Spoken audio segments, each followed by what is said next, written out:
নমস্কার বন্ধুরা, welcome to মিষ্টির রান্নাঘর। আজ আমি আপনাদের সাথে শেয়ার করব আমের মালপোয়ার রেসিপি। এটা বানানো খুবই ইজি, ভীষণ টেস্টি হয়। এটা একবার বাড়িতে বানিয়ে দেখবেন। এটা বানানোর জন্য প্রথমে আমি ময়দা নিচ্ছি, আপনারা চাইলে আটার ব্যবহারও করতে পারেন।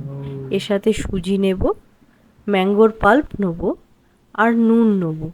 এই জিনিসগুলোকে আমরা ভালো করে মিশিয়ে নেব।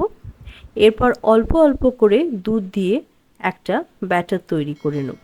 আপনারা চাইলে এতে মৌরিও অ্যাড করতে পারেন, আমি অ্যাড করিনি। মৌরি দিলে টেস্টটা একটু অন্যরকম হয়ে যায়। এবার চিনির রসটা বানিয়ে নেব। তার জন্য একটি পাত্রে চিনি নিচ্ছি আর জল নিচ্ছি আর এলাচের গুঁড়ো নেব। এবার যেই তিনটে জিনিস ফুটে উঠবে তখন আমরা একটুখানি ফুড কালার অ্যাড করব। এটা অপশনাল, আপনারা চাইলে না অ্যাড করতেও পারেন। এবার হাতে নিয়ে চেক করে নিচ্ছি, দেখুন একটু চিটচিটে হয়ে গেছে, আমাদের রস তৈরি হয়ে গেছে। এবার আমরা কড়াইয়ে তেল নিয়ে একটা একটা করে মালপোয়া ভালো করে ভেজে নেব। আমি একটা করে মালপোয়া ভাজছি, এতে মালপোয়াগুলো দু সাইড দিয়ে ভালো করে ভাজা হয় এবং খুব সুন্দর ফুলেও ওঠে। দেখুন কত সুন্দর ফুলে উঠেছে আর কি সুন্দর কালারটা হয়েছে। এবার এগুলোকে আমি রসে দিয়ে দেবো।